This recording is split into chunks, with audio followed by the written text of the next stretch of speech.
As requested mga kabayan, bakit daw hindi isama yung Lana sa promo? Sama ko na to. Minus 1,000 pesos ngayon to, itong Lana.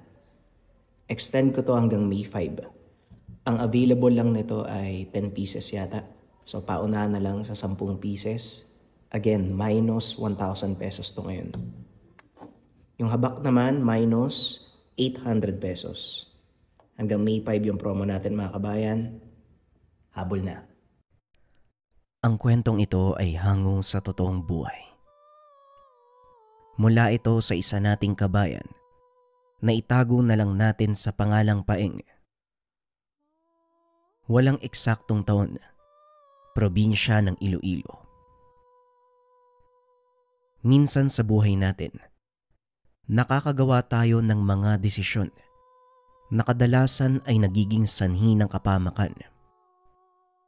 Ang mga desisyong ito ang nagiging dahilan ng malaking pagbabago, hindi lang sa ating sarili, kundi maging sa mga taong nakapaligid sa atin. Ito ang naging karanasan ng ating tampok na karakter sa kwentong ito. Nasa edad 22 itong si Paeng at kasalukuyang nagtatrabaho sa Maynila. Tubong Iloilo ang binata. Kasama nito ang kasintahan na itago na lang natin sa pangalang Tricia. Tubong Masbate naman ang dalaga. Nagkakilala ang mga ito sa trabaho. Isang sales lady sa sikat na mall sa Iloilo itong si Tricia. Samantalang si Paeng naman, nagtatrabaho bilang gwardya sa gusali. Maraming nakakakilala sa dalaga dahil bukod sa maganda ay napakabait nito. Isa na dito ang malapit na kaibigan ni Paeng na itago naman natin sa pangalang Meli. Dahil sa maraming nakakakilala, hindi rin may iwasan ang usap-usapan tungkol kay Tricia. Kadalasan sa mga ito ay panghuhusga na wala namang basihan. Chismis ika nga. Dahil sa pinagmulan nitong probinsya, kumalat ang usapan na aswang si Tricia, bagay na tinatawanan lang ni Paeng. Pero ang totoo, wala itong alam tungkol sa pamilya ng kasintahan. Masayang nagsama ang dalawa at kalaunan, nagpa siyang magpakasal. Inaya ng dalaga si Paeng na sumama sa kanilang probinsya upang makilala ang mga magulang nito.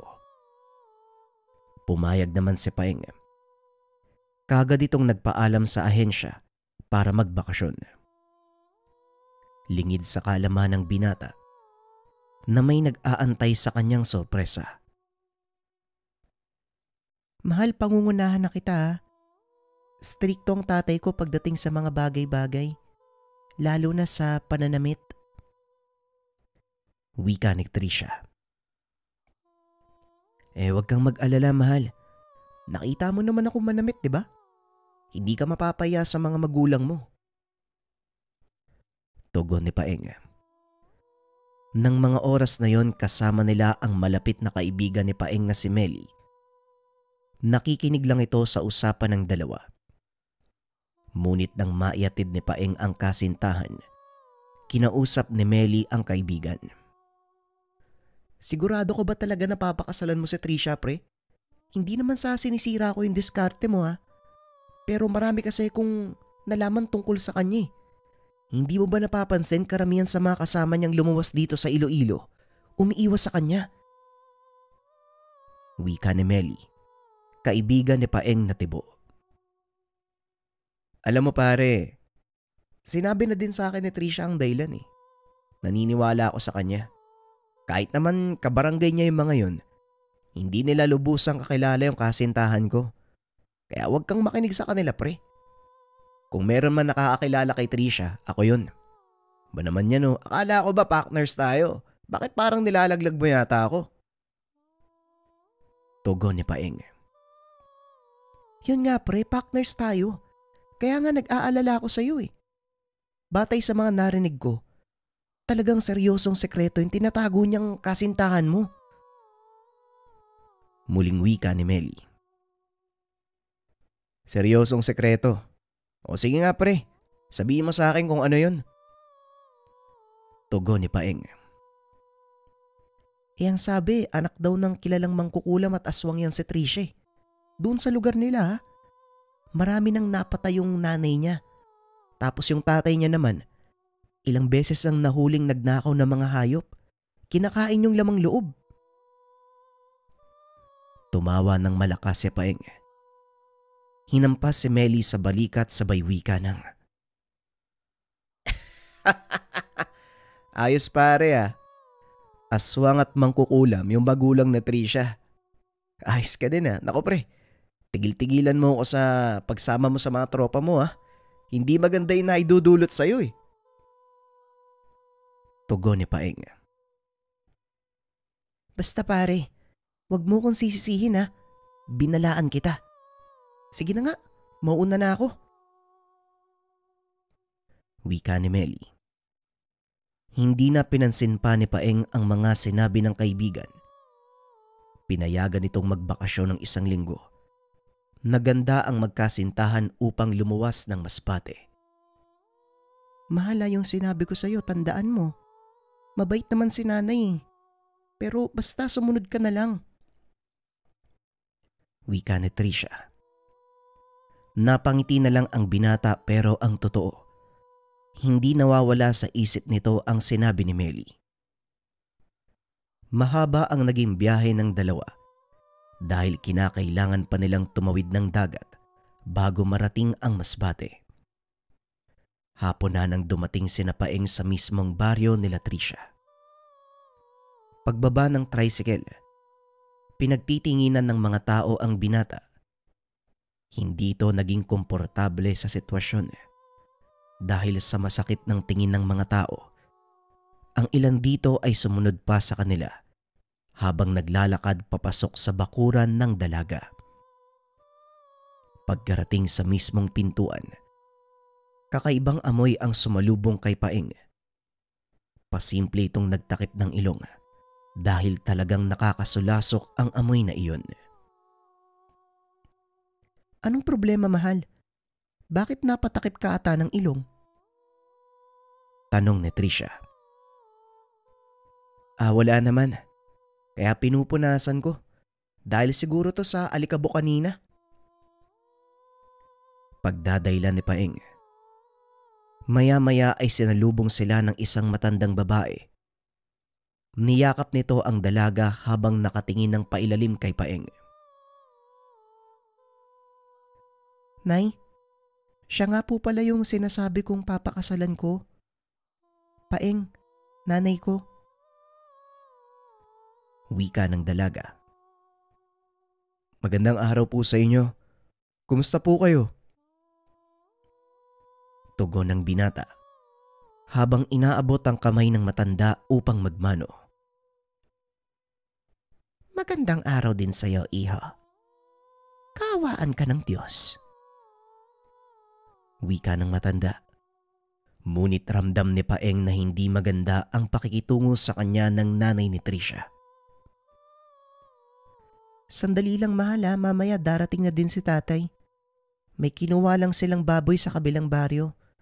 Matador kasi siya sa palengke. Wika ni Tricia. Naupo naman ang dalawa sa sala. Habang nag-uusap, narinig nila ang tawanan ng mga kalalakihan mula sa labas ng bahay.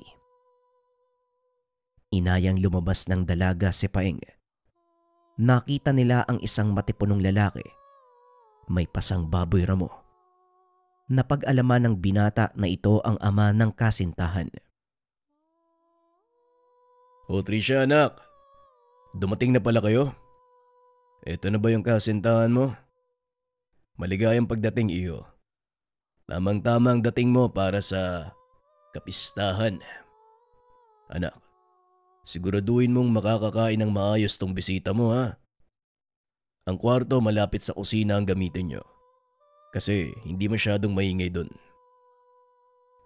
Wika ng lalaki na itago na lang natin sa pangalang Mang Naldo. Huwag kang mag-alala tay. Sisiguraduhin ko pong busog tong kasintahan ko. Sige po, ituloy niyo na po yung ginagawa niyo. Pupunta lang kami sa bahay nila Donna. Tugon ng dalaga.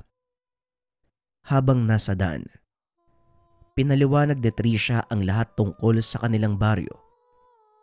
Napag-alaman ni Paeng na halos lahat ng naroon ay mga kamag-anak ng kasintahan. Nako, pag gumawa pala ako ng kalokohan dito, hindi ako makakalabas ng buhay. Wika ng binata. Tumawa ng malakas ang kasintahan. Ilang sandali pa ay narating na nila ang tahanan ng pinsan ni Trisha. Nakangiting sinalubong ng mga ito ang dalawa. Masayang nakipagkwentuhan sina Paeng sa mga ito. Ngunit pansin ng binata ang kakaibang kinikilos ng pinsang lalaki ng kasintahan. Maya-maya ay nagpaalam si Trisha na sasama ng pinsan sa silid dahil may ipapakita itong damit. Ang tanging naiwan lang ay ang lalaking pinsan na ang pangalan ay Mulong.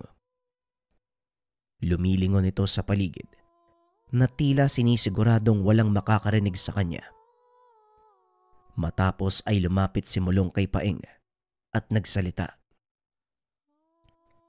Kung ako sa'yo, tatakbo na ako habang may oras ka pa. Paglubog ng araw, hindi ka na makakalabas sa baryong to. Saktong pagkatapos itong magsalita, lumabas ang dalawa sa kwarto ng pinsan. Dali-dali nang umalis si Mulong. Oy Mulong, saan ka pupunta? Anong ibig sabihin nun? Sinubukan pa itong pigilan ni Paeng, ngunit wala na siyang nagawa. Bakit mahal? Anong sinabi ni Mulong? Tanong ng dalaga. Wala naman, ang sabi niya. Tumakas daw ako habang may panahon pa ako. Mamaya daw paglubog ng araw, mahihirapan na daw akong lumabas sa baryo. Tugon ng binata. Biglang nagbago ang reaksyon ng mukha ni Trisha. Tumawa ng pilit. Yun ba? Huwag mo nang pansinin yun. Alam mo kasi may diferensya sa utak si Mulong eh. Dati siyang sundalo. Kakauwi niya lang galing sa destino. Natanggal sa serbisyo. Hindi niya matanggap na nakapatay siya ng tao eh. Nakaapekto sa pag-iisip niya yun. Kwento ng dalaga. Ngunit tila hindi kumbinsido ang binata sa storyang iyon. Hahanapin pa sana nito si Mulong. Ngunit nagulat ang binata dahil sumisigaw na ito sa labas ng tahanan habang ginugulpe ng isa pang lalaki. Dali-daling lumabas si Paeng. Kagad namang sinundan si Trisha. Inawat nito ang lalaking gumugulpe kay Mulong. Pare, pasensya na ha. Pero anong problema? Bakit mo naman binubugbog to? Tanong ni Paeng habang itinatayo si Mulong. Huwag kang makialam dito. Usapang pamilya to. Wika ng lalaki. Oo nga naman mahal. Pabayaan mo si Manong Abin na disiplinahin si Mulong. May ginawa kasi siyang mali eh. Wika ni Trisha. Pero Trisha, sa tingin mo ba makatao ang pagbubugbog sa isang taong may diferensya sa utak? Pasensya na uli ah. Pero hindi kasi yan ang prinsipyo ko sa buhay. Kung yan ang sa tingin mong tama, pues para sa akin, mali ang ginagawa dito kay Mulong. Wika ni Paeng. Sabay hila kay Mulong palayo sa lugar. Tinatawag pa ito ni Trisha, ngunit hindi lumingon ang binata. Baka magalit si Trisha at mag-away kayo. Wika ni Mulong. Ayos lang. Galit din naman ako sa kanya eh. Kukunin ko na nga yung mga gamit ko. Babalik na lang ako sa Iloilo. Tugon ni Paeng. Talaga? Halika na, sasamahan na kita. Ayoko na din dito. Gusto kong sumama sa'yo. Bakit ba? Palagi ka ba nilang binubugbog dito? Oo, kaunting pagkakamali lang binubugbog ako ni Manong Abin. Pag-uusap ng dalawa. Itinaas ni Mulong ang kanyang damit at tumalikod dito sa binata. Nanlaki ang mga mata ni Paeng nang makita ang magkakapatong nalatay nito. Bakit naman kasi hindi ka lumaban? Hindi ba dati kang sundalo? Tanong ni Paeng. Ayoko, no? Natatakot ako. Pagtutulungan nila ako dito at kakainin. Lalong nagulat ang binata sa sinabi nito. Alam ni Paeng na may diferensya sa pag-iisip si Mulong. Ngunit may parte sa kanyang pagkatao na tila sinasabi ang katotohanan. Ano naman yung sinabi mo kanina? Bakit kailangan kong umalis bago lumubog yung araw? Muling tanong ni Paeng. Basta umalis ka na dito. Umalis na tayo dito. Isama mo na ako. Wika ni Mulong. Dali-daling umalis ang dalawa. Pagdating sa tahanan ni Trisha, kagad nitong kinuha ang bag. Nagpaalam ito sa ama at ina ng dalaga na uuwi ng Iloilo. Ngunit hinarangan ito ni Mang Naldo. Hindi ka pwedeng umalis dahil malulungkot kaming lahat. At isa pa, para sa iyo ang handang ito. Bakit ka naman naalis? Tanong ni Mang Naldo. Napatras si Paeng papasok ng bahay. Ngunit biglang tinulak ni Paeng si Mang Naldo. Bilisan mo! Tumakbo ka na! Kailangan mong makalis dito! Halika na! Sumama ka na sa akin! Umalis na tayo dito! Unti-unting napapagtanto ng binata ang panganib na kinakarap sa lugar na yon. Lalo pa nang makita ang itak na hawak ng ilang kalalakian. Wala nang oras, pipigilan ko sila. Kailangan mong makalayo sa lugar na ito. Kung magagawa mong makatakas, pumunta ka sa gawing yon ng kabundukan. Antayin mo ako sa tore ng lumang simbahan at huwag kang aalis. Kahit anong mangyari, huwag kang aalis. Ngayon kung handa ka na, pag sinabi kong takbo, takbo! Wika ni Mulong. Sabay bigay nito ng hudyat ng mabilis na tumakbo ang binata. Muli niyang nakita ang kasintahan. Sinubukan siyang harangan ng dalaga ngunit itinulak niya ito. Hindi na lumingon pa ang binata. Tinahak nito ang direksyong itinuro ni Mulong. Pagdating sa nasabing lugar, nakita nito ang isang lumang tore ng simbahan. Pumasok si Paeng. Kinapa ang baril sa kanyang bag. Mabuti na lang dala ko to. Salamat sa Diyos nakaalis na ako sa lugar na yon. Panginoon, kayo na pong bahala kay Mulong. Naway makaligtas siya doon sa lugar. Wika ni Paeng sa sarili. Palubog na ang araw ng mga oras na yun. Unti-unti nang nag-iingay ang mga nilalang na nasa gubat. Ilang sandali pa ay tuluyan ng dumilim.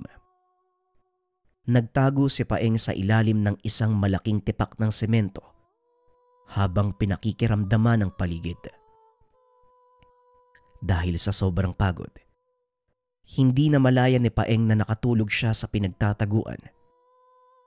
Nagising na lang ito nang marinig ang mga kaluskos at ingay ng mga tao sa paligid. Bagyang dumungaw ang binata. Nakita ang ilang kalalakiyang may hawak ng itak. Kasama ng mga ito ang ama ng kasintahan. Hanapin niyo siya at siguraduhin hindi na makakawala. Masasayang ang gabing ito kung hindi natin siya mauhuli. Kapag nakita niyo din si Mulong, patayin niyo yung walang silbi na yun. Wika ni Mang Naldo. Marahang nilagyan ni Paeng ng bala ang baril. Kagad siyang naganda. Nakita nito ang isa sa mga kalalakiyang papalapit sa kanyang kinaroroonan. Inumang ng binata ang baril. akmang magpapaputok nang biglang may humawak sa kanyang balikat. Dito, Paeng. Sumunod ka sa akin. Nakahinga ng maluwag ang binata nang malamang dumating si Mulong. Ngunit naawa ito dahil duguan at puro pasa ang kanyang muka. Anong ginawa nila sa iyo, Mulong? At saka, bakit pumunta ka pa dito? Pareho tayong mamamatay. Wika ni Paeng. Alam ko, pero kailangan mong makalis dito. Sabihin mo sa otoridad ang nangyari dahil kung hindi, marami pang kagaya mong mapapahamak. Tugon ni Mulong. Ilang sandali pa ay tuluyan silang nakalayo sa lugar. Naupo sandali si Mulong para makapagpahinga. Ginamot ang mga sugat sa pamamagitan ng mga halamang gamot na napulot sa paligid. Pinaliwanag kay Paeng ang katotohanan tungkol sa pamilya ni Trisha. Ayon dito, angkan ng mangilaw ang dalaga. Kabilang siya sa mga ito. Ngunit matagal nang itinakwil ni Mulong ang gawain. Taon-taon pumapatay sila ng tao at pinagsasaluhan. Nauna na ang mga kapatid ni Trisha. Sa pagkakataong ito, siya naman ang kailangan na magdala ng bisita sa baryong iyon upang mapagsaluhan ng kanyang pamilya.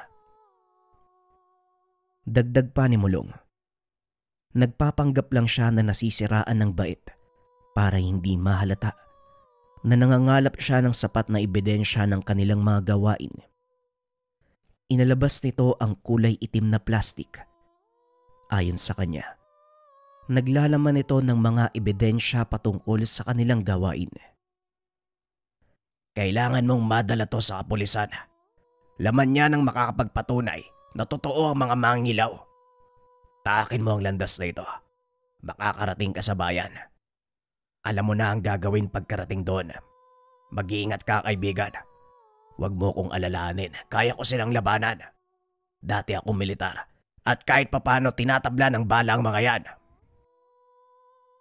Wika ni Mulong, sabay labas ng baril na nakasuksok sa kanyang bewang.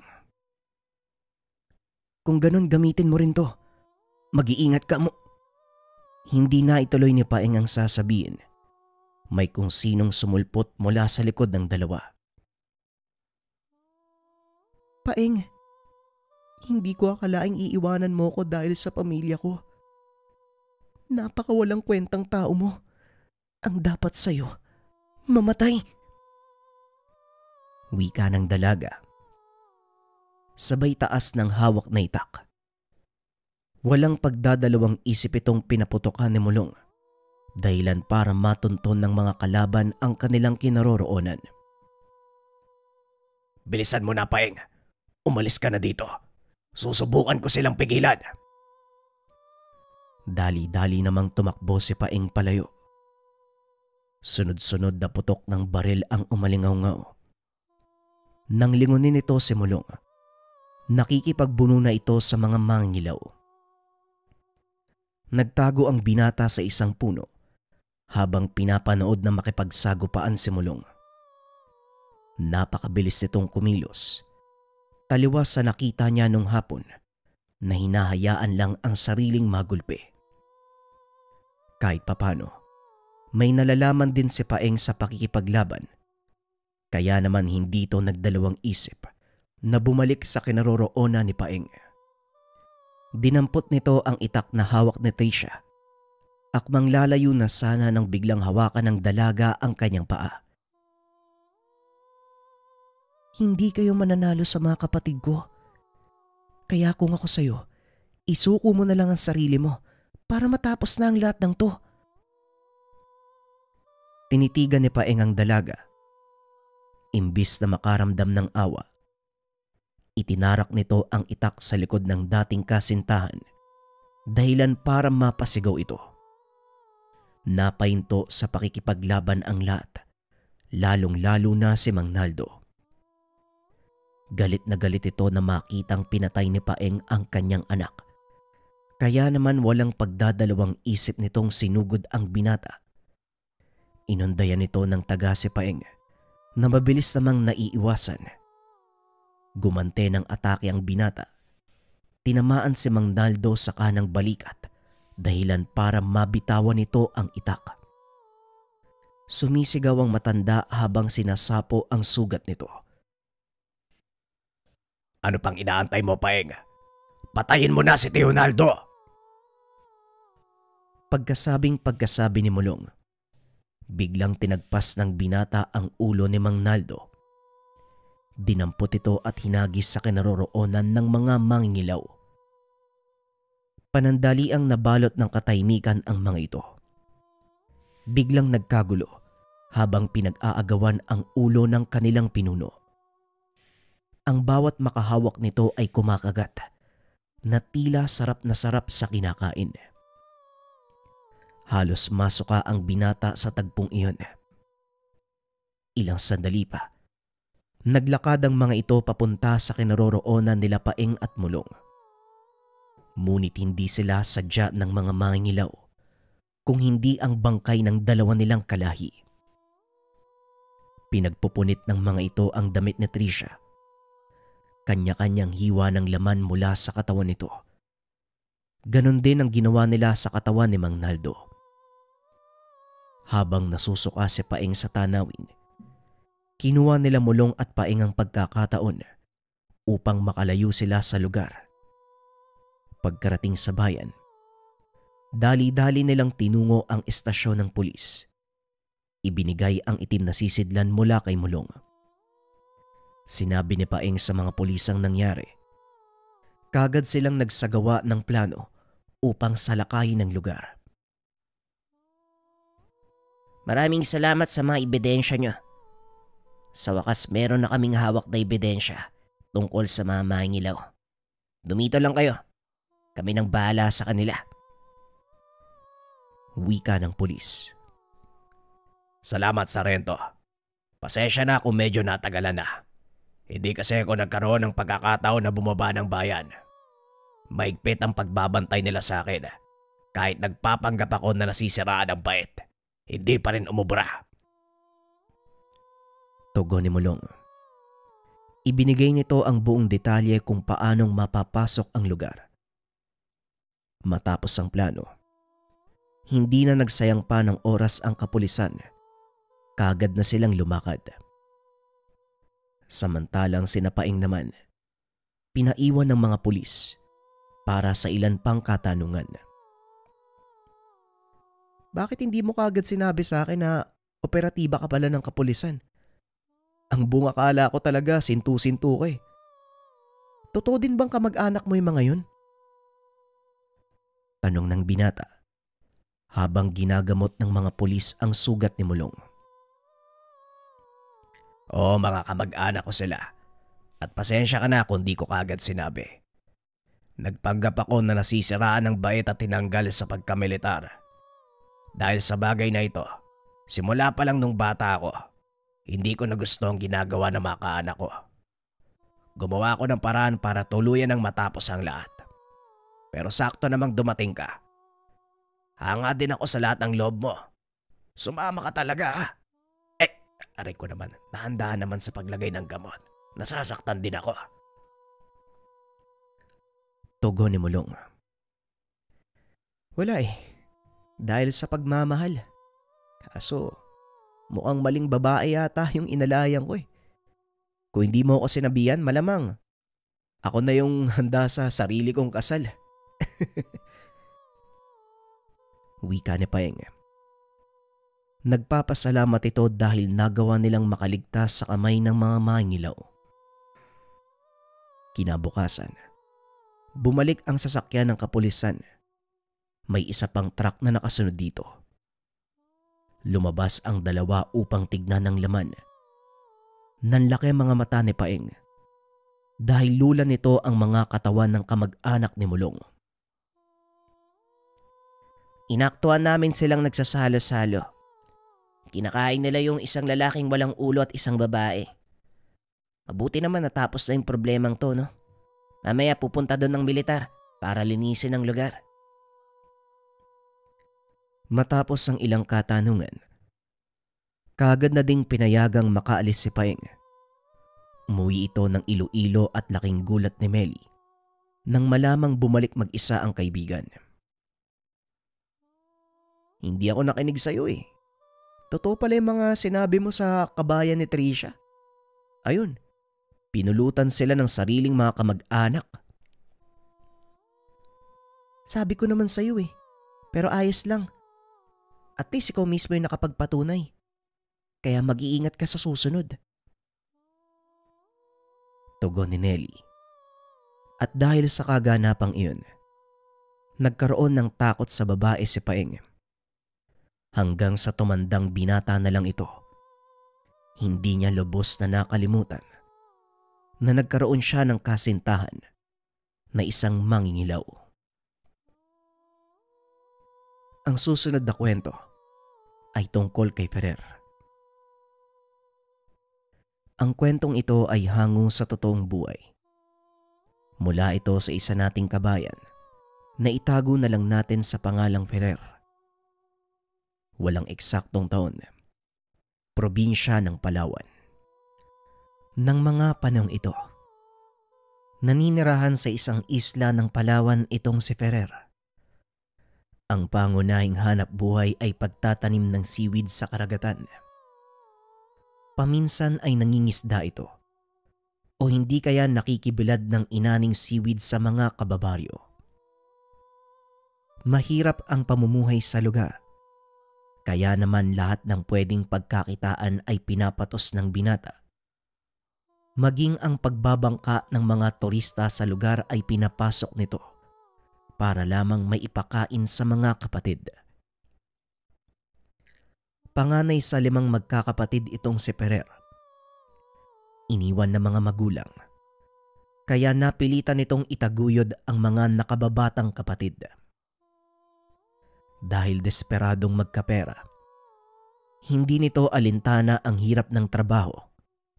Kaya naman nagkaroon siya ng hindi malilimutang karanasan.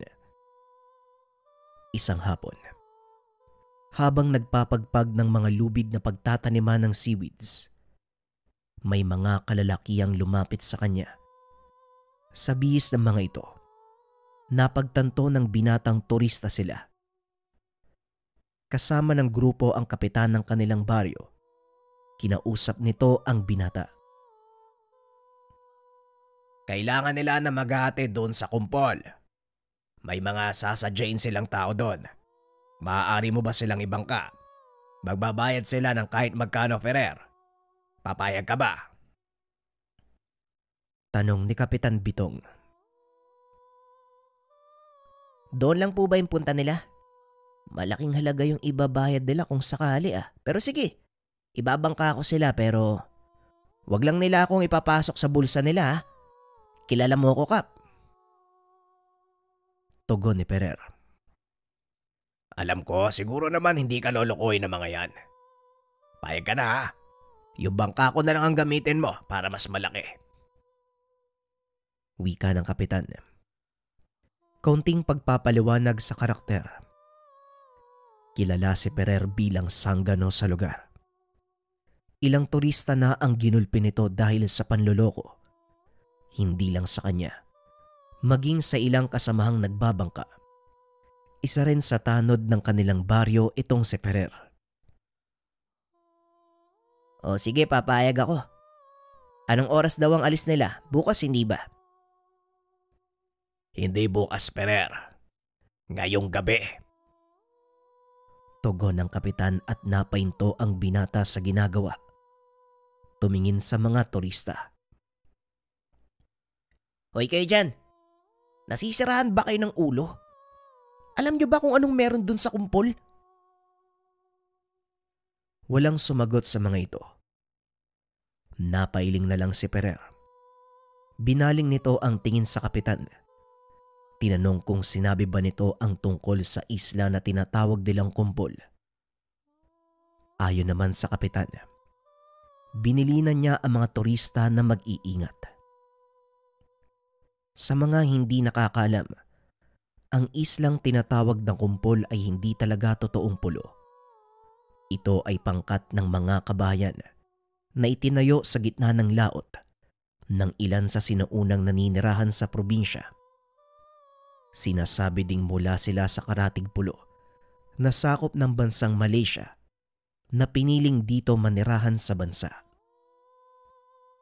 Walang sino man ang pumunta sa lugar dahil may sarili silang batas na sinusunod. Nakikipagkalakalan ang mga nakatira dito sa pamamagitan ng pagbabarter o palitan ng produkto. Hindi rin kumikilala ng salapi ang mga ito. Ayon sa mga nakapunta, mahigpit na ipinagbabawal ang tumingin sa mga mata ng kinikilala nilang pinuno. Isang bagay pa ang kinatakot ng mga tao sa lugar na yun. Ang usap-usapang kumakain ng tao ang mga nakatira sa kumpol. Habang hinahanda ng binata ang bangka, ikinakarga din ng mga turista ang kanilang mga kagamitan. Aksidenteng nabuksan ang isa sa mga kahon. Nakita ni Ferrer, ang laman ng kahon ay mga baril. Bigla nitong hinila ang damit ng isa sa mga naghahakot ng kagamitan. Anong ibig sabihin nito? Bakit may dala kayong baril? Tanong ni Ferrer. Huwag nang puro tanong. Ihatid mo na lang kami dun. Dahil babayaran naman namin yung serbisyo mo. Wika ng isa sa mga kalalakian. Hindi na nakapagsalita si Ferrer. Kagad na nitong tinulak ang bangka papunta sa laot. Nang makasakay na ang lahat, mabilis na pinatakbo ng binata. Nang malapit na sila sa kumpol, sinabihan ng isa sa mga kalalakian ang binatang patayin ng makina ng bangka. Sumunod lang sa utos ng mga lalaki. Ngunit sa isip-isip nito, sa oras na magkamali ay sisiguraduhin niyang mananagot ang mga ito. Pagdikit ng ulo ng bangka, kagad namang bumaba ang mga kalalakian kasama ang dala nilang mga kagamitan. Inilayo ni Ferrer ang bangka. Nagpa siyang umidlip habang inaantay ang pagbabalik ng pangkat. At habang nagpapalutang-lutang ito sa karagatan, biglang nakarinig ng sigawan ang binata. Kasunod nito ay mga putok ng baril. Umalingaw-ngaw sa buong kapaligiran ang malakas na pagsabog. Dali-daling pinatakbo paikot ng kumpol ang bangka upang makita kung ano ang nangyayari. Nanlaki ang mga mata ng binata dahil nakita nitong pinagpapapatay ng mga kalalakihan ang nakatira doon. Halos maiyak sa galit si Ferrer ng mga sandaling iyon dahil alam nitong mabuting mga tao ang nakatira sa lugar. Hindi na inantay pa ng binatang makabalik sa bangka ang mga pasahero. Dali-dali nitong pinaandar ang bangka papunta sa dalampasigan. Sinugod sa tahanan ang kapitan. Laking gulat nito nang biglang sipain ni Ferrer ang pintuan. Saktong nagbibilang ito ng perang nakalagay sa bag. Nanlaki ang mga mata ni Ferrer dahil alam niyang ito ang kabayarang tinanggap ng kapitan upang dalhin ang mga kalalakihan sa kumpol. Walang iya ka talaga, Kapitan Bitong. Paano mong naatim ang ganitong gawain? Nakakatawa ka pa. Alam mong may taong napahamak sa ginagawa mo. Wika ng binata habang hinahatak ang kwelyo ng damit ng kapitan. Huwag kang magmalinis, Ferrer. Tumanggap ka din ng ibinayad nila, kaya kasama ka dito sa ayaw at sa gusto mo. Tugon ng kapitan. Dali-daling kinuha ng binata ang pera sa kanyang bulsa. Sinampal sa kapitan. Ito? Sa'yo na to. Lunukin sana ng konsensya mo ang mga ginawa mo. Tugon ni Ferrer, sabay tulak sa kapitan. Alam nitong malalagay sa kapamakan ang kanilang baryo dahil sa sumpang dala ng mga katutubong nakatira doon. Kinabukasan, naghahandang pumasok sa paaralan ang mga kapatid ni Ferrer. Nakapila ang mga ito para humingi ng baon, ngunit hindi nakapagbigay ang binata dahil wala itong pera. Pasensya na kayo ha. Wala akong pera ngayon eh. Huwag na muna kayong pumasok. Wika ng binata. Nalungkot ang mga ito at nadurog ang puso ni Ferrer dahil gustong-gusto ng mga kapatid na mag-aral. Medyo malayo din ang paaralan mula sa kanilang tahanan, kaya kailangan pa ng mga ito na mamasahe. Ngunit naunawaan din ng mga ito ang kanilang kalagayan. Magpagpag na lang po tayo ng lubid, kuya, para po may gawin tayo. Wika ng kapatid nitong si Biboy. Habang nagtatrabaho, napansin ni Ferrer ang bangka ng mga militar papunta sa nasirang mga bahay sa kumpol. Biglang sumikip ang dibdib ng binata nang maalala ang kalunos-lunos na sinapit ng mga taga roon. Inakala ng binatang tapos na ang kaguluhan. Kaso nga lang isang madaling araw, habang nanlalambat, nakita nito ang malalaking nilalang lumalangoy sa tabi ng kanyang bangka. Inakala nitong lumba-lumba ang mga yun, pero nang makalapit ito sa kanya, naaninag ni Ferrer ang figuran ng mga taong lumalangoy. Dali-daling binitawan ng binata ang lambat. Sinimulang paandarin ng bangka. Ngunit huli na ito dahil nakasampa na ang isa sa mga nilalang. Hindi nakakilos si Ferrer ng mga sandaling iyon. Isang aswang dagat ang nakasampa sa kanyang bangka. Ikaw ang dahilan kung bakit nakarating ang mga bandidong yon sa kumpol. Ngayon, tignan mo ang nangyari. Halos maubos kami. Hindi mo na naisip ang kabutihang ginawa namin para sa inyo. Nagawa niyo pa kaming ipahamak. Wika ng aswang. Hindi ko alam na gano'n ang gagawin nila. Dinala ko sila sa kumpol dahil kailangan ko ng pera para mabuhay ang mga kapatid ko. Tugon ni Ferrer. Kayong mga tao, wala nang mahalaga sa inyo kung hindi ang salapi. Dahil sa ginawa mo, mawawala sa iyo ang lahat. Muling wika ng aswang sabay talon sa tubig. Nakaramdam ng kakaibang takot si Ferrer. Pagkarating sa tahanan, nakahinga ito ng maluwag dahil tahimik na natutulog ang kanyang mga kapatid. Ngunit lingid sa kalaman ng binata, pagsikat ng araw ay siya ding oras ng pag-epekto ng sumpa ng aswang. Biboy, gisingin mo na yung mga kapatid mo. Tatanghaliin kayo sa eskwela. Wika ng binata habang naghahanda ng pagkain ng mga kapatid. Ngunit ilang minuto na ang nakalipas. Wala pa ring bumabangon sa mga ito. Kaya nagpa siya ang binatang umakyat para gisingin ang mga kapatid. Halos pagsukluban ng langit at lupa si Ferrer. Nang mahawakan si Biboy, malamig na ang katawan nito. Tinignan pa ang ibang kapatid. Lahat sila ay wala ng buhay. Paulit-ulit siyang sumigaw. Hinagis ang lahat ng mahahawakang gamit sa tahanan, dahilan para maalarma ang mga kapatid. Tumawag ng pulis.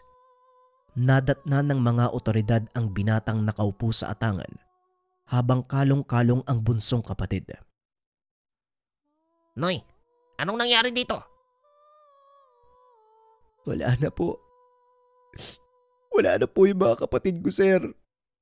Pinatay po sila. Tugon ni Ferrer. Sa hindi inaasahang pagkakataon, ang binata pa ang napagbintangan na may gawa noon. Hindi rin ito nakapagpaliwanag dahil maging siya, hindi makapaniwalang magkakatotoo ang sumpa ng Magindara.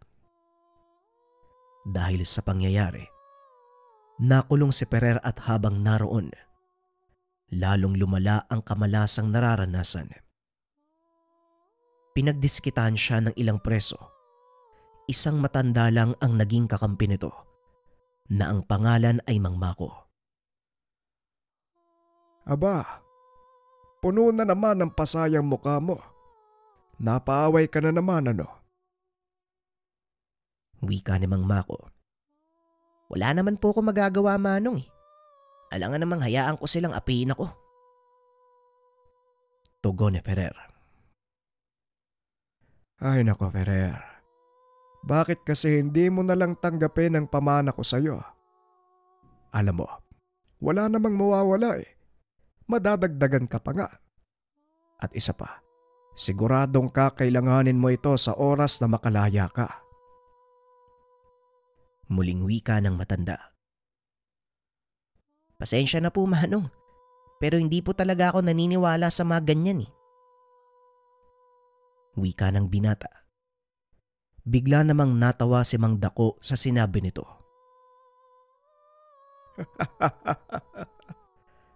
Ayon sa kwento mo, aswang ang nagbigay ng sumpa sa buhay mo. Bakit hindi ka naniniwala sa mga agimat? Magkakaugnay sila, Ferrer. Maniwala ka sa akin. At habang hindi pa nahuhuli ang lahat, tanggapin mo ang ibinigay ko sa'yo. Tugon ng matanda. Simula nang mailipat ito ng kulungan, naging malapit na kaibigan nito si Mang Dako. Lagi silang nag-uusap hanggang sa magkapalagayan ng loob. Kwento ni Ferrer ang kanyang buhay. Ganon din ang ginawa ng matanda. Manong, bakit po ba ako yung napili nyo?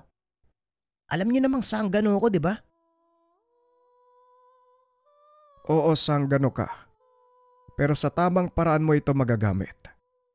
Ito ang dahilan kung bakit kita napili. Kaya huwag ka nang mag-inarte. Tanggapin mo na ito. Isa pa, wala din ako mapagpapasahan ng lahat ng nalalaman ko. Wala akong tiwala sa mga taong nandito. Ipaliwanag niyo po muna sa akin. Kapag tinanggap ko po yung pamana nyo, ano po bang mangyayari?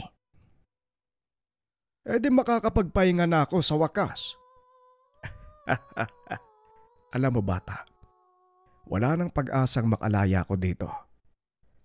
100 taon, yan ang sintensya sa isang commander ng rebelde.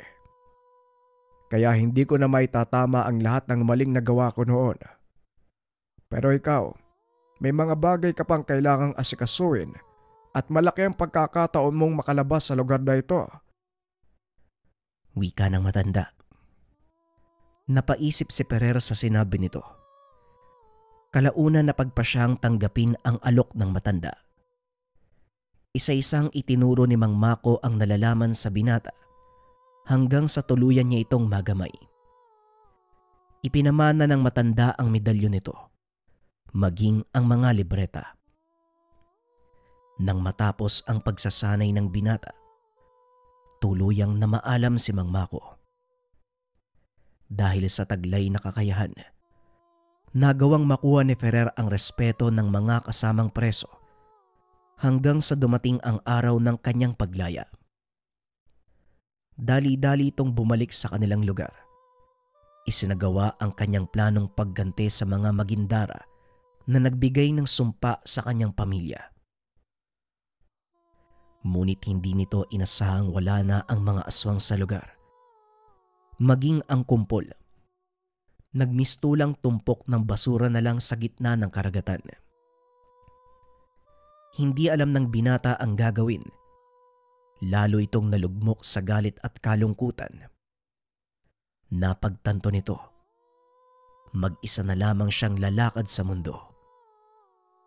Sa tagal ng panahong nawala siya sa kanilang baryo, may ibang tao nang kumuha ng kinakatayuan ng kanilang tahanan. Walang nagawa si Ferrer kung hindi magpagala-gala sa lugar. Natutulog sa mga waiting shed kung saan man ito abuti ng dilim. Nagpatuloy sa ganong sitwasyon ang buhay ng binata hanggang sa makilala nito ang negosyante na itago na lang natin sa pangalang Fahad. Isang Muslim. Mula ito sa kapuluan ng Mindanao. Binigyan nito ng trabaho ang binata. Ngunit lingid sa kaalaman ni Ferrer na si Fahad pala ang magiging daan para makita niya ang matagal na hinahanap. Isang hapon habang nag-aayos ng bote ng soft drinks, isang pangkat ng kalalakihan ang pumasok sa kanilang pinagtatrabahuan. Tahimik ang mga itong nakaupo sa isang sulok. Wala ni isa sa mga kasama ni Ferrer ang nagkaroon ng lakas ng loob na lumapit sa mga ito dahil kilala ang pangkat na yon sa lugar. Nagulat ang lahat nang biglang basagin ng isa sa mga kalalakihan ang bote ng soft drinks, bagay na nakapagpainit ng ulo ni Ferrer. Marahan itong tumayo, dumampot ng walis at pangdakot para pulutin ang mga basag na bote.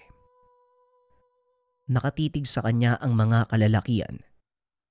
Nang makalapit siya ng husto, walang sabi-sabi, sinuntok ng isa sa mga ito ang binata. Napapikit si Fahad dahil inakala nitong bubulagta sa sahig si Ferrer.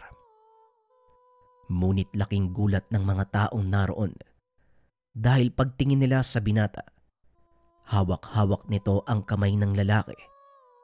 Unti-unting napapaluhod habang namimilipit sa sakit.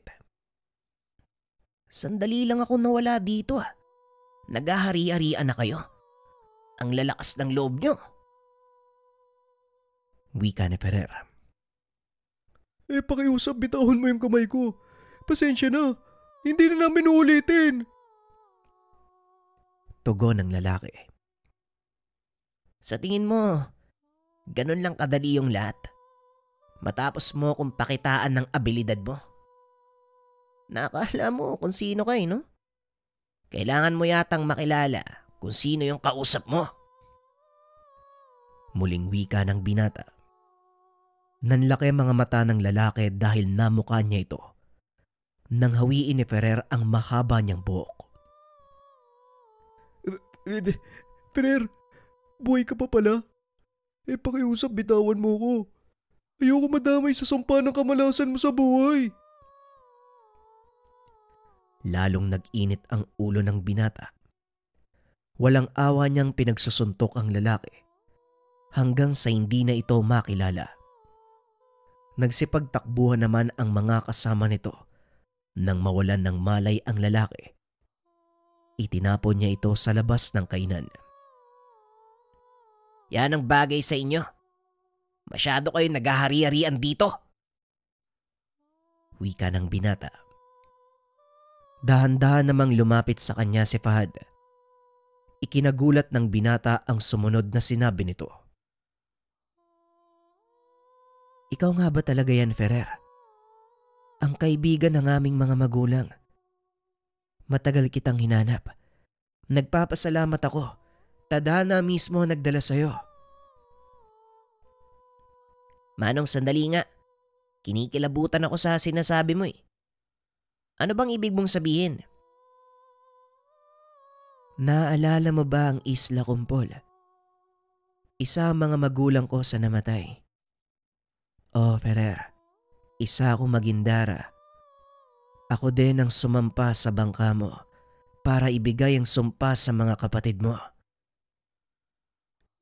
Nanlaki ang mga mata ni Ferrer. Hindi niya namalayang sakal-sakal niya na si Fahad. Alam mo ba kung paano mong sinira ang buhay ko? Alam mo ba kung paano mong inalisan ng karapatang mabuhay ang mga kapatid ko? Hindi, di ba? Bakit nyo nga naman iintindihin yun? Hindi naman kayo yung namatay. Wika ni Ferrer. Patawarin mo sana ako, Ferrer. Nabulagan din ako ng galit. Hindi ko ay nakalang magagawa ko yon. Alam kong mabuting tao ka sa aming mga taga-Kumpol. Ngunit ito pa ang igaganti namin sa'yo. Sana mapatawad mo ko. Patawad? Maibabalik ba ng hinihingi mong kapatawaran ang nawalang buhay na mga kapatid ko? Pero ganun pa man, huli na ang lahat. Kahit patayin pa kita, alam kong wala na ako magagawa. Yung mga kalalakihang ibinangka ko papunta sa kumpol, sabihin mo sa akin, anong ginawa nila? Kinuha nila ang lahat ng mga ari-arian namin. Pinagpapapatay ang mga nakakatanda kasama ang mga magulang ko. Pero nagawa ko makatalon sa tubig kaya nasalba ko ang sarili at ilan sa mga ari-arian namin. Nakatakas sa mga kalalakihang iyon, Ferrer, at alam ko kung saan sila matatagpuan. Tugon ni Fahad. At ayon pa dito, kilalang pirata ang mga kalalakihang iyon. Natunugan nilang maraming ginto sa kumpol, kaya nila ito pinasok. Mapapatawad lang kita sa oras na maputol ko ang ugat ng lahat ng ito. Samahan mo ko kung nasaan sila. Huwag kang mag-alala. Yun din ang gusto kong gawin. Matapos ang pag-uusap, kagad lumakad si Fahad at Ferrer. Dinala ng Magindara ang binata sa isang maliit na isla na kung saan halos wala nang nakatira. Nakita ng mga ito ang maliliit na kubo. Nakatayo ito sa tabi ng dalampasigan. Ayon kay Fahad, ito na ang magsisilbing lungga ng mga sumalakay sa kumpol. Hindi na nagsayang ng oras ang binata. Dali-dali itong lumapit sa kubo nang mapagtantong ang mga taong nasa loob.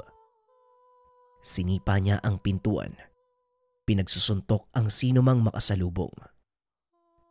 Tumambad sa binata ang pamilyar na muka. Isa sa mga pasahero niya nung gabing nangyari ang insidente.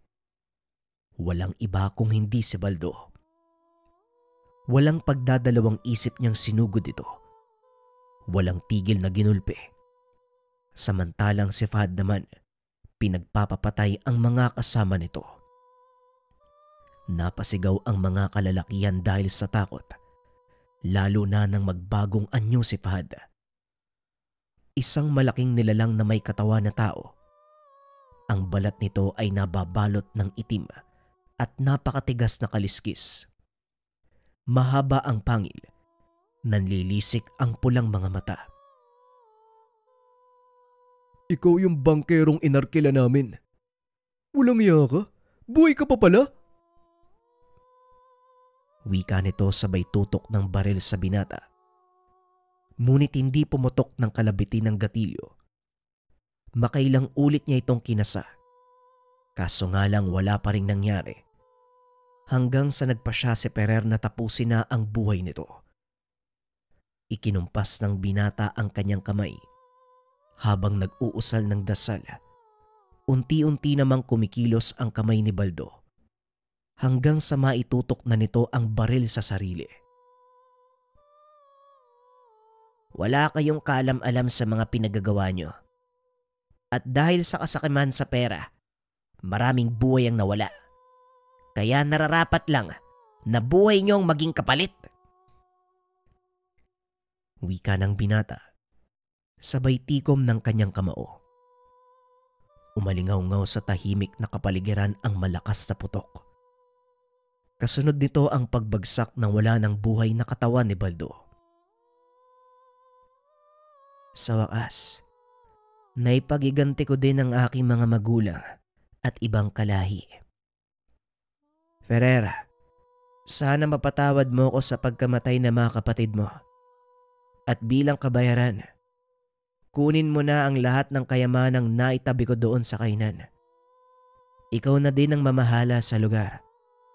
Tapos na ang misyon ko. Wala na akong dahilan para manatili dito. Wika ni Fahad. Hindi nakapagsalita si Ferrer dahil mabilis na tumakbo papunta sa dagat ang nilalang. Kagad siyang naglaho. Bumalik ang binata sa kainan ni Fahad. Hinanap ang sinasabing kayamanan. Nanlaki ang mga mata ng binata nang matagpuan nito ang isang malaking kahon. na punong-puno ng sinaunang gintong barya. Napangiti ang binata dahil alam niyang ito na ang simula ng totoong pagbabago ng kanyang buhay. Sa kasalukuyan, si Ferrer na ang nagmamay-ari ng pinakamalaking taniman ng seaweed sa Palawan. Siya din ang tumulong sa mga mahihirap na kababaryo upang makapagsimula ng maliit na negosyo. Bagaman walang nakakaalam ng totoong pangyayari, masaya ang mga taong may isang kagaya ni Ferrer ang tumulong sa kanila. Sa kabila ng pait na sinapit nito, hindi nawala ang pagmamahal ni Ferrer sa kanyang mga kababaryo. Paunti-unti, nagawa nitong baguhin ang mga buhay nila. Kung dati ay nag-aalala ang mga ito kung ano ang kakainin nila sa susunod na araw, ngayon masaya silang nagtatrabaho nang hindi kumukulo ang sikmura. Lahat ng ito ay dahil kay Ferrer, ang dating sanggano na nakakuha ng kayamanan ng Magintara.